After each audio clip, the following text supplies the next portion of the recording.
No sé exactamente por qué sigo grabando. Tal vez porque si lo dejo de hacer, lo último que quede de mí se disuelva en el mismo lugar donde se disuelven los demás. Mi nombre no importa, no ahora. En los informes yo era un número y una firma. En el complejo era una sombra con una tarjeta magnética. Pero si alguien está escuchando esto, significa que la tarjeta ya no sirve y que las firmas ya no valen.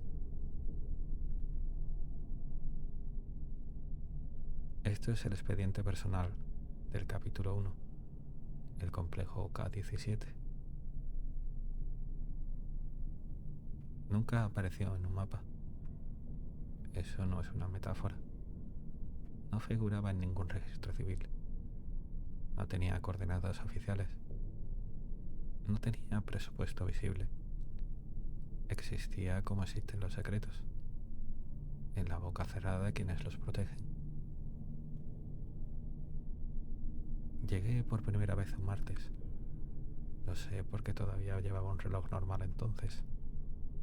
De esos que no miden la respiración ni te dicen si estás vivo. El helicóptero aterrizó en una explanada que parecía una cicatriz. Tierra compactada, sin hierba, con marcas de neumáticos que se repetían como si alguien hubiese intentado borrar el verde con insistencia. Era un valle sin nombre, una hendidura entre montañas que parecían colocadas a propósito para que las señales se perdieran. No había pájaros, no había insectos, nada que zumbara, nada que cantara. Y eso, en un lugar de campo, es lo primero que te pone la piel en alerta. El oficial que me recibió no me dio la mano. Me miró el documento, lo escaneó, me lo devolvió y me señaló una línea pintada en el suelo, como si cruzarla significara caer. A partir de aquí, dijo, no existe. Lo dijo sin ironía. Me condujeron a un edificio bajo, camuflado con cemento viejo y una pintura del color de la piedra. No había ventanas, solo una puerta doble, gruesa, con un teclado y un ojo mecánico que te analizaba sin parpadear. Me hicieron entregar el móvil, el reloj, cualquier metal personal. Después pasé por una ducha de aire y luz que olía a químico, como a hospital y gasolina. Mi ropa fue reemplazada por un uniforme sin insignias, como si quisieran quitarme el nombre de la piel. Luego vino el ascensor, no uno de oficina, uno industrial, de jaula cerrada, que se tragó a 4 hombres armados y a mí como si fuéramos bultos. El descenso duró demasiado. Al principio intenté contar los segundos, calcular la profundidad. Cuando llegas a 40, 50, 60, ya no sabes si estás bajo la tierra o si la tierra se ha colocado sobre ti como un techo definitivo. Una cosa es estar bajo tierra, otra es que la tierra te acepte.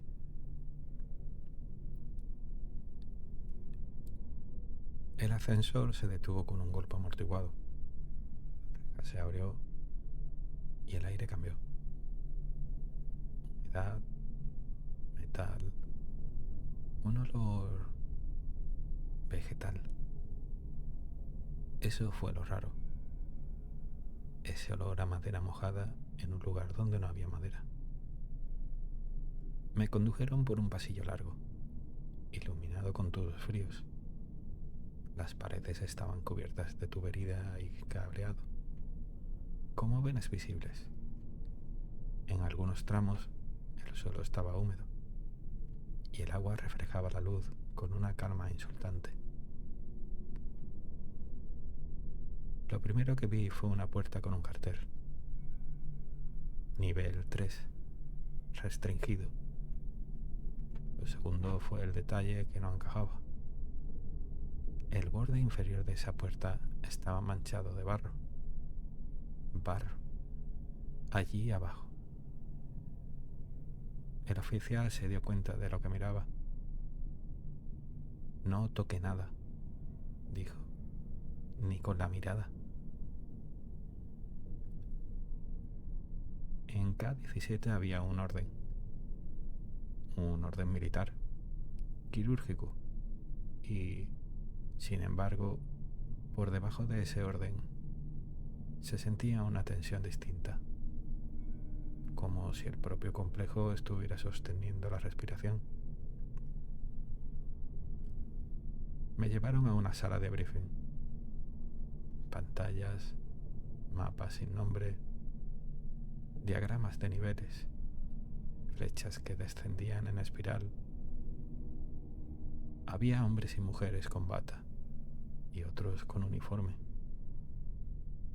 Nadie sonreía, nadie preguntaba ¿cómo estás? Allí no se estaba, se obedecía. Un hombre canoso, con una insignia mínima y un gesto que parecía tallado en piedra, se presentó como el director de contención. Usted ha sido autorizado para revisar materiales del proyecto, dijo. Su especialidad en fenómenos de señal y alteraciones acústicas puede ser útil. Yo asentí. Esa era mi coartada. El sonido. Lo que las máquinas captan con el ojo no quiere mirar. El pulso, un mando, y la pantalla principal mostró un título. Proyecto K-17. Subprograma. Custodia. Debajo, una palabra censurada con una banda negra. Y luego una fecha. No la diré. No porque no quiera. Porque ya no estoy seguro de cuál era. El director me miró directamente. Aquí no hay pruebas. No hay hipótesis. Hay un activo bajo custodia y un conjunto de consecuencias. Su trabajo es ayudarnos a reducir las consecuencias. Yo tragué saliva. Algo en la palabra activo me dio náuseas.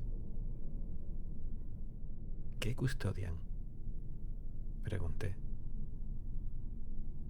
La sala entera parecía enfriarse un grado. Nadie respondió de inmediato. El director hizo un gesto mínimo. En la pantalla apareció una imagen de mala calidad.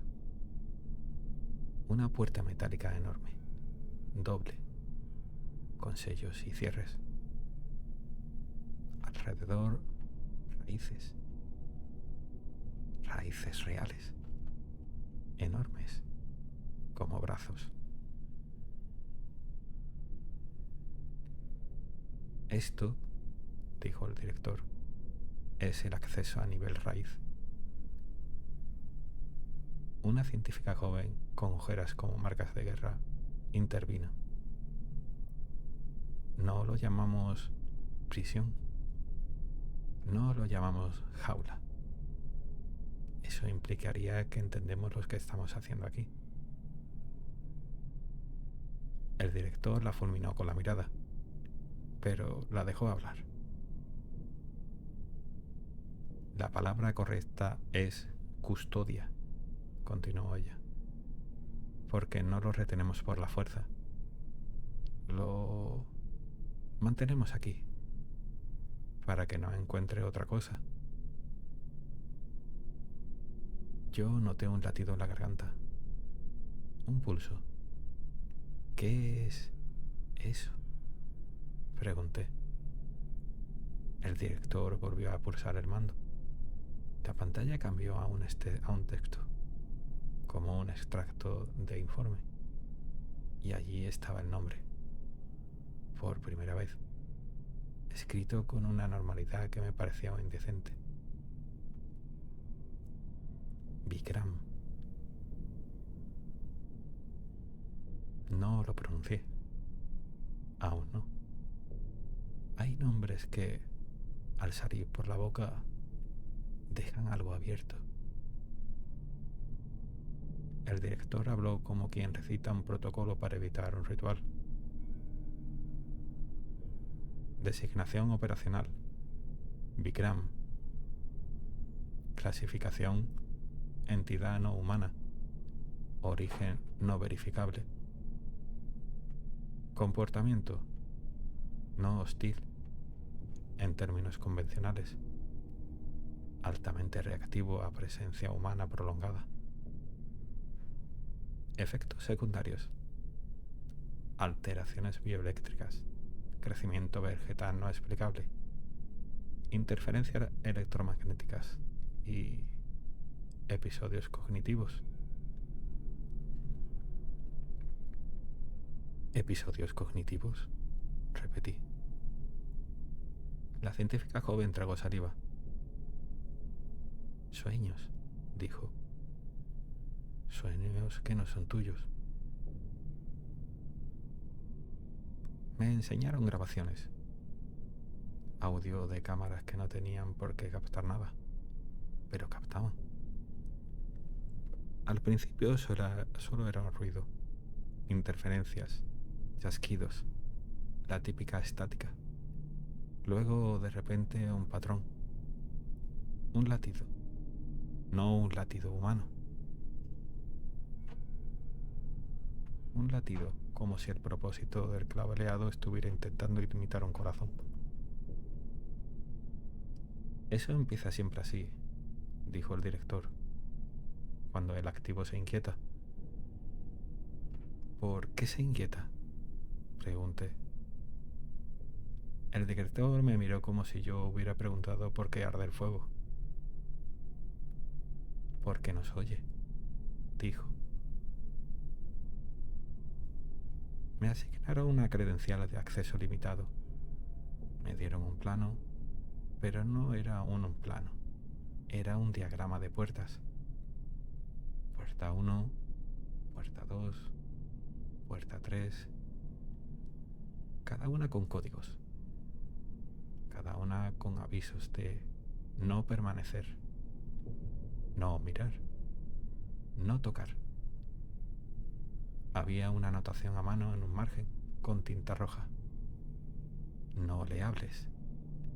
Te contesta. Esa noche dormí en una habitación dentro del complejo.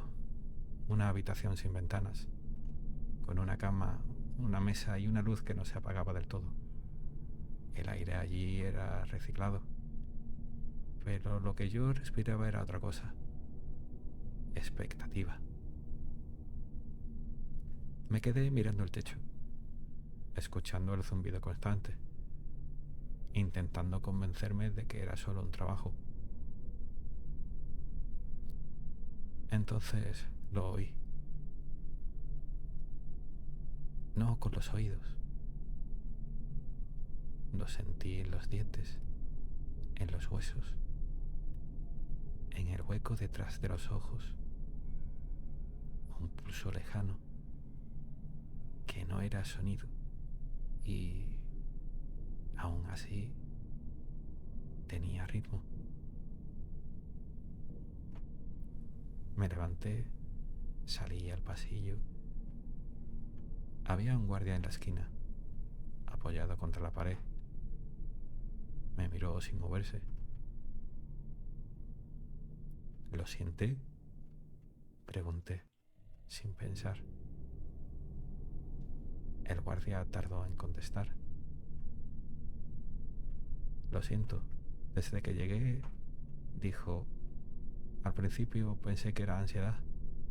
Luego vi las raíces. No supe qué decir. Volví a mi habitación y, por primera vez en años, recé. No por fe, por reflejo. Como cuando te falta el aire y buscas una puerta.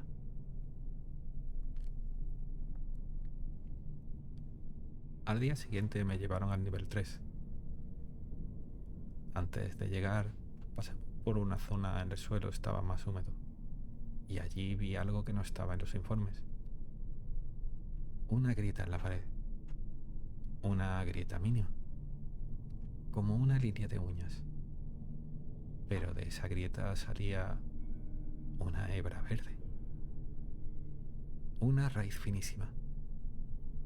Y se movía. No como se mueve algo vivo, sino como se mueve algo que recuerda la dirección. Me quedé quieto. El oficial me empujó suavemente. No la mire mucho, susurró. ¿Por qué? Porque aprende su cara. Llegamos a la puerta del nivel raíz. Era enorme, como una compuerta de submarino. Tenía cierres múltiples, luces rojas, un lector doble y un panel de advertencias que parecía más una plegaria que un protocolo. En el suelo, delante de la puerta, había marcas de barro y pequeñas hojas secas. Eso fue lo que me rompió por dentro. ¿Cómo llegan hojas secas a un lugar donde no hay viento? Donde no hay árboles, donde no hay cielo. Un técnico contactó un equipo a un puerto. Sus manos temblaban un poco. Lo disimulaba, pero yo lo vi. No abrimos, dijo el director, que había venido con nosotros. Solo escuchamos. Me señalaron una pared lateral donde había una ventana de observación. Un cristal grueso. Detrás un corredor de seguridad. Y al fondo otra puerta, más pequeña. Esta sí tenía barro en la parte inferior. Como si algo hubiese pasado por debajo, arrastrándose. El técnico metió unos auriculares. Esto es una mezcla de micrófonos de contacto y ambiente, dijo. Lo que se oye aquí no debería oírse en ningún sitio. Me los puse. Al principio solo era un zumbido, luego un chasquido, luego silencio. Y entonces el latido. No era un latido constante. Tenía variaciones, pausas, aceleraciones, como si algo respirara. El director me miró, esperando mi reacción. Yo tragué saliva. No es una máquina, dije. La científica joven detrás de él murmuró: no.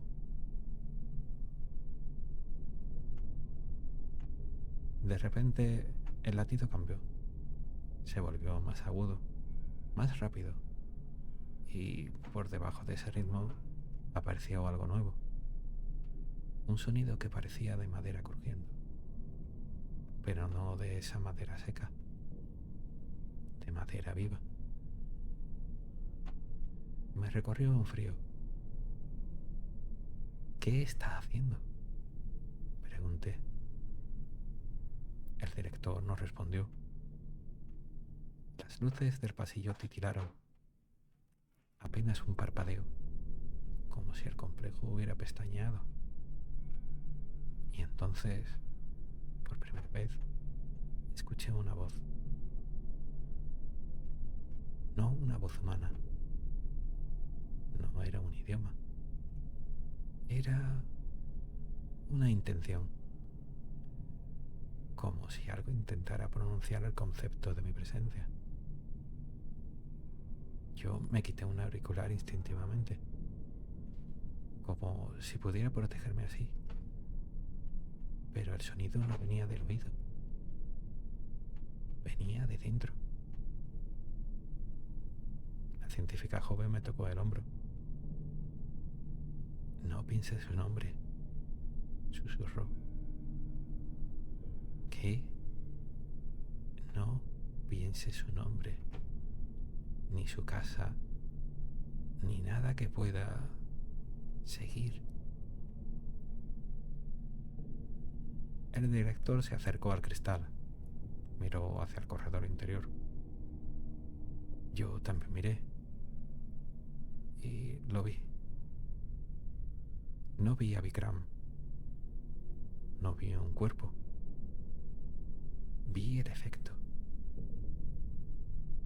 El aire, al fondo, vibraba como vibran los caminos en verano, como si el calor deformara la realidad.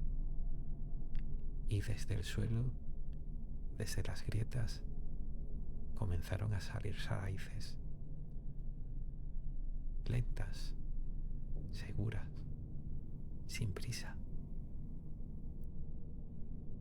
Las raíces treparon por el marco de la puerta interior, rodearon los cierres y, en un segundo, que me pareció una hora, las luces rojas del panel se apagaron.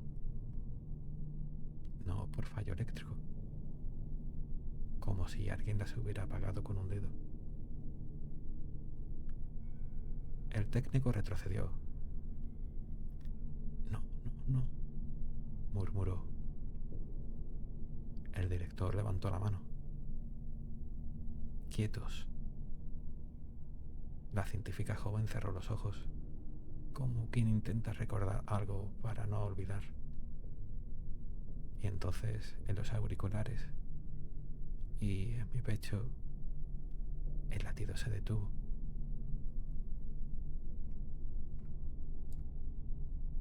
Yo pensé, ya está.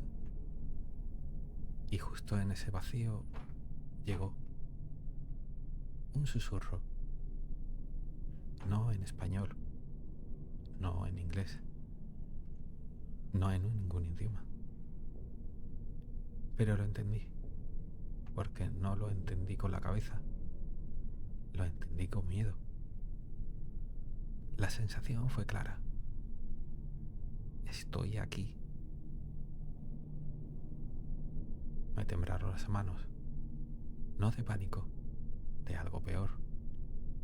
Reconocimiento, como si una parte de mí hubiera estado esperando esa frase desde siempre.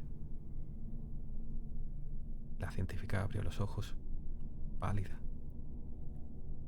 ¿Ha notado que estamos escuchando?, dijo.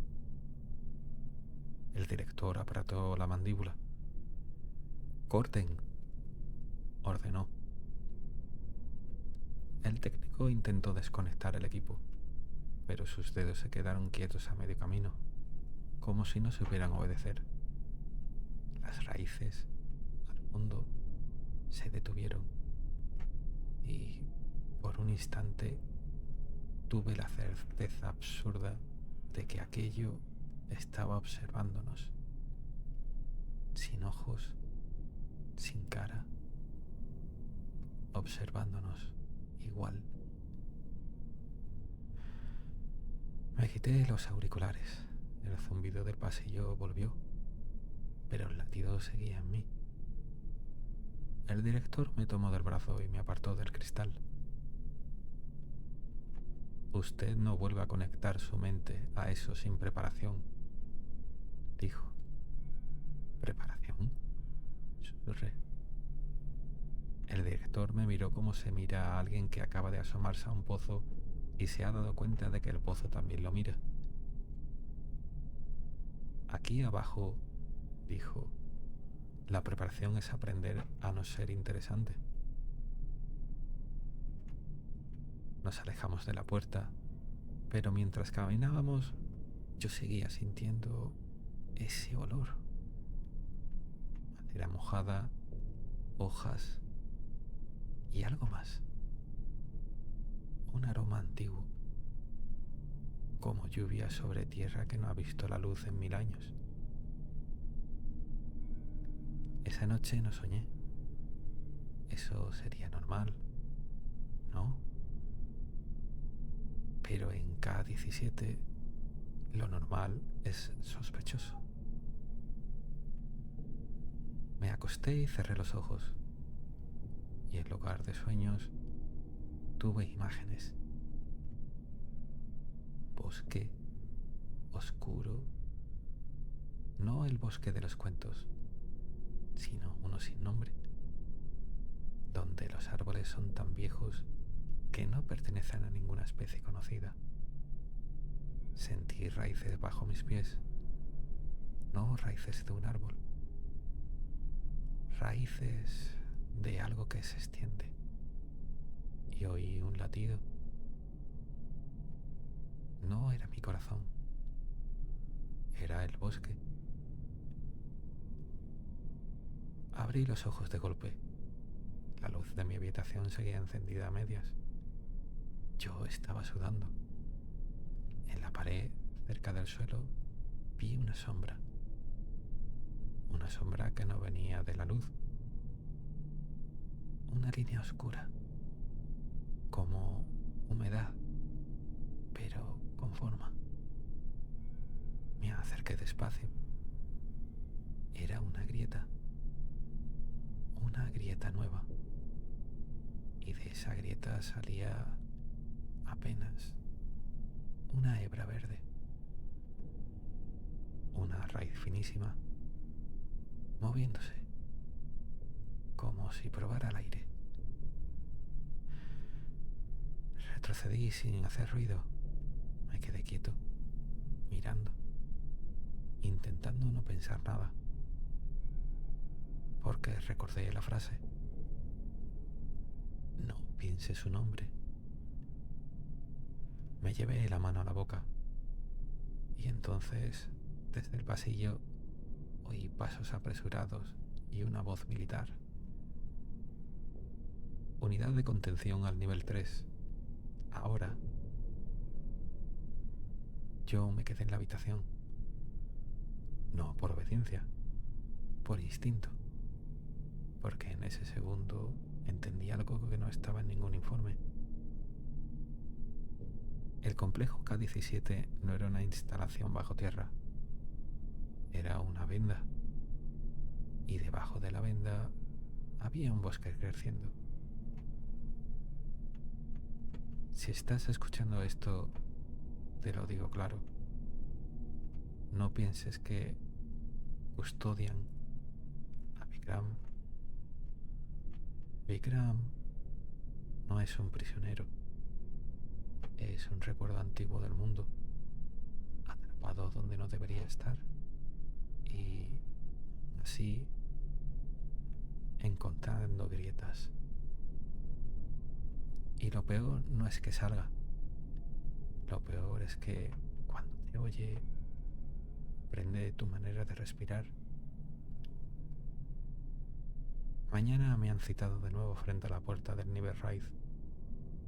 Dicen que ha ocurrido un incidente menor. Aquí lo menor significa que alguien no ha vuelto. Voy a ir porque quiero entender. Porque necesito saber qué es Vikram antes de que Vikram decida saber qué soy yo. Fin del registro del capítulo 1.